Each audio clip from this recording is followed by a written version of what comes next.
Hi, my name is Aspen Humiston, and our group is focusing on wildfires in the West, and we have named ourselves Firefighters of the West, and this is our final video presentation.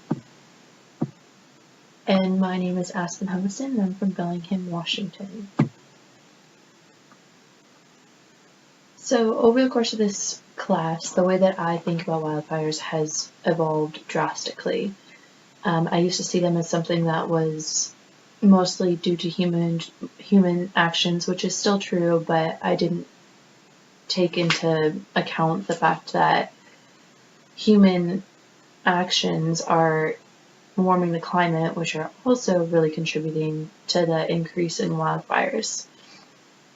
So they're a wicked problem that's embedded in economic, social, and environmental systems, and they widely affect many people and many people's homes and their everyday lives, and humans are heavily to blame for the increase in their abundance and frequency. So between the years of 2000 and 2001, there was an average of 250 annual wildfires, as I presented here, and that has come up from the 160 the previous decade and 140 the decade before that. So they're not only increasing, but in the last couple of decades, they have increased almost double.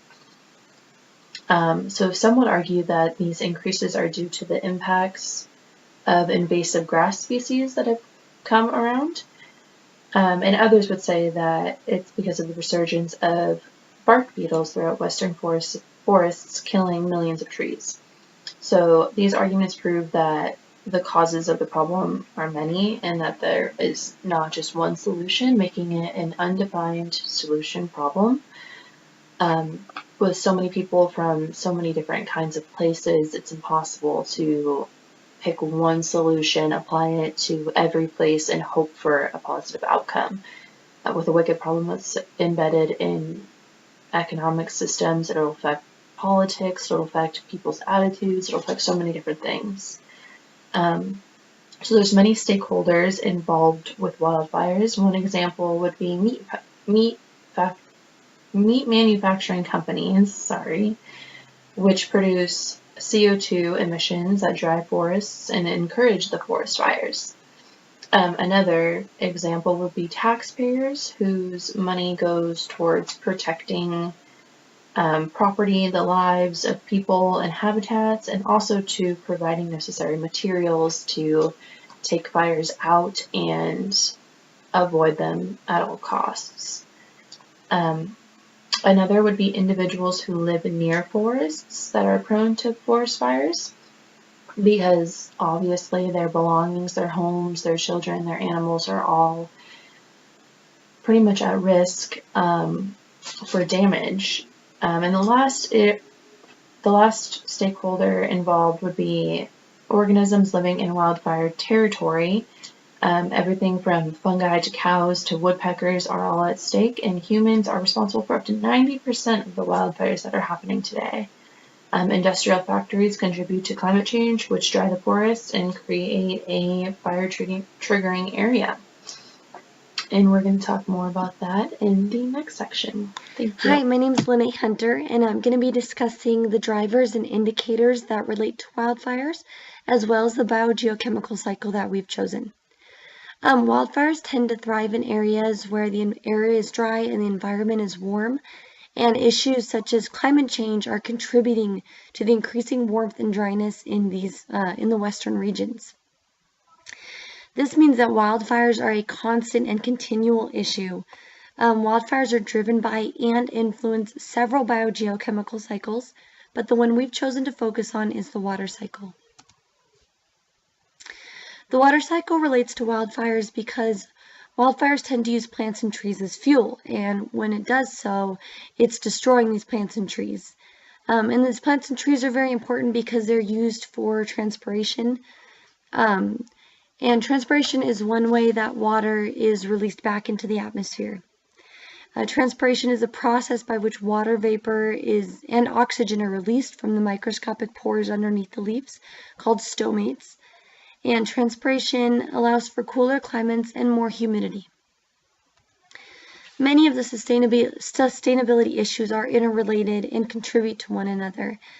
Plants also take in carbon and release oxygen, which makes them a very main component of maintaining the stable ecosystem. Deforestation for production and other purposes also reduces transpiration and increases the risk of wildfires. Deforestation has been linked to a decline in rainfall, in one case up to 11% reduction.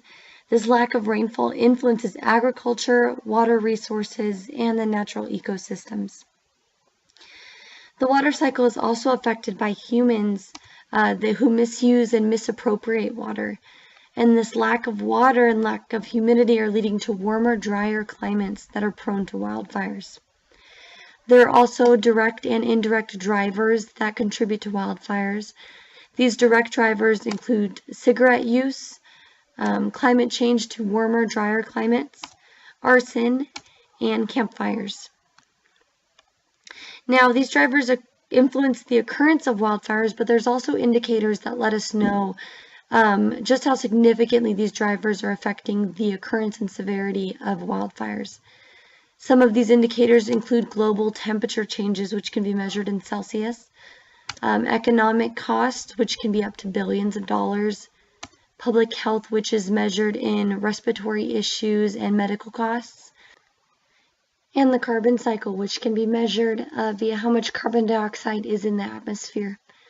These drivers and indicators, they provide a good guide to how we can identify the causes of wildfires, and we can also understand how these drivers are influencing the severity and the rate of wildfire occurrence.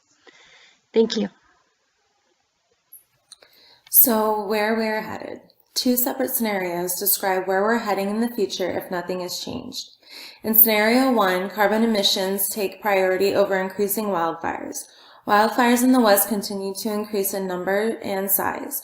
We now know this is due to excessive carbon emissions affecting the climate, making a drier, more fire-prone climate. This is a problem because of unpredictable damage to communities and surrounding ecosystems. In scenario 1, carbon emissions are seen as a threat and efforts are taken to curtail continued population growth.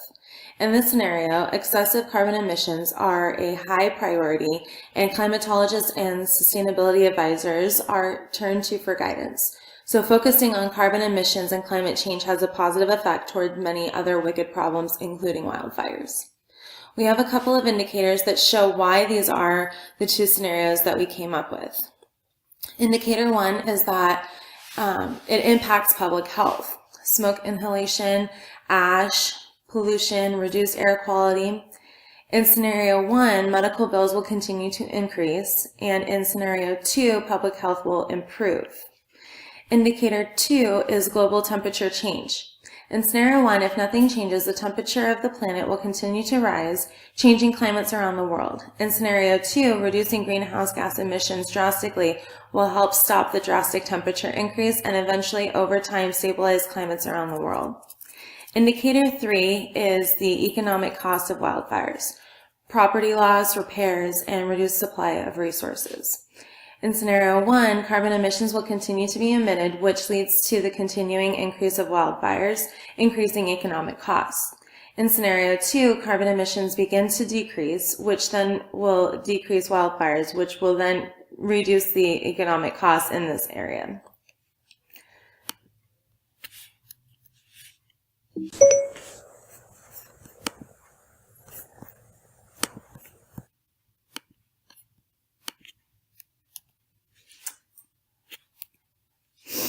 Looking to the future, our vision is to reduce fires and help prevent them altogether, especially in fire-prone areas. In order to make this happen, we must collaborate a solution that can involve many stakeholders, so making a national strategy is going to be the best plan of action. This will have to include social, political, and economic aspects of this problem. Now, having seen what it might take and where we want to go with this vision, it's actually time to put that into practice. And so one of the first things that we do is look at an indicator, something that can tell us where we are in our goals and how to reach them. So there's several different transition phases.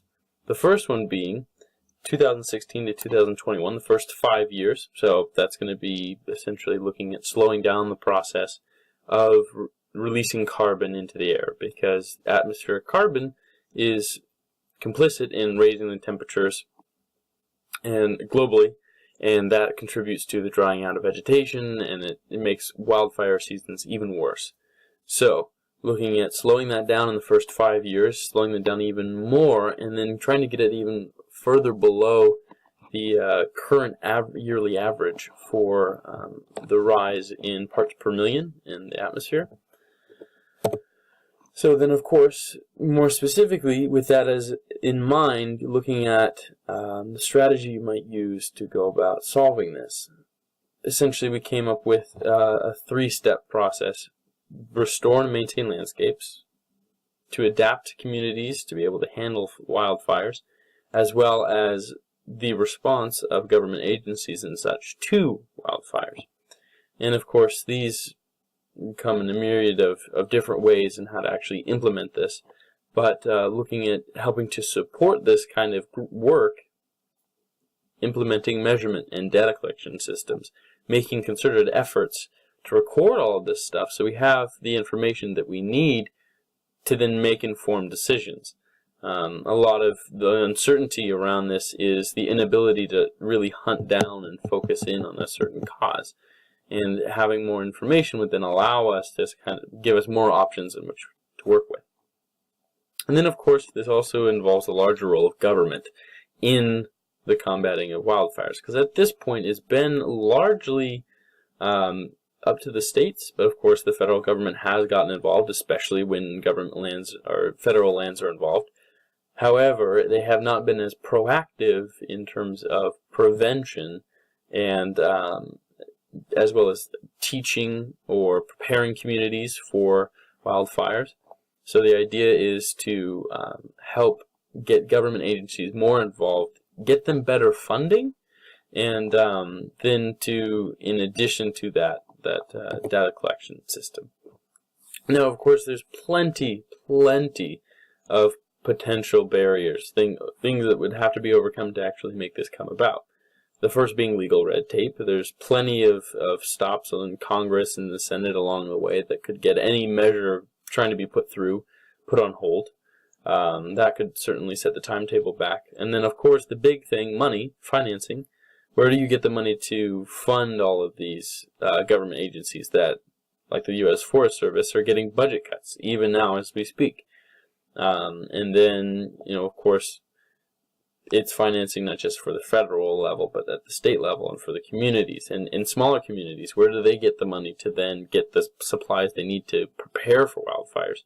Where do they go if they lose everything that they have and they have no other choice but to keep moving? But then the third thing is unwieldy populations. And by that we mean, essentially, it's people who don't want to take into account climate change, or don't want to take into account wildfires, or aren't even affected by them, that they see all of these resources being spent on them as frivolous or unnecessary or not necessarily worth the effort. So people in denial or not really affected by them, essentially not necessarily fighting it all the way, but making it much harder to enact the kind of strategy points that we need. So, of course, it was a very low-level introduction to this whole complex problem of wildfires in the western U.S. But essentially, the takeaways that we've come back with is that this is an incredibly difficult issue to address, to identify, and therefore to deal with.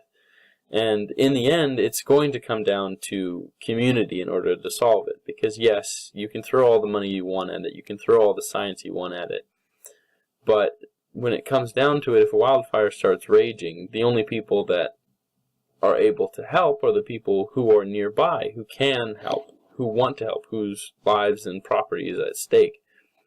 So what we find is that although it is an incredibly, so to speak, wicked problem, it can be solved so long as enough effort is put in and people can actually work together.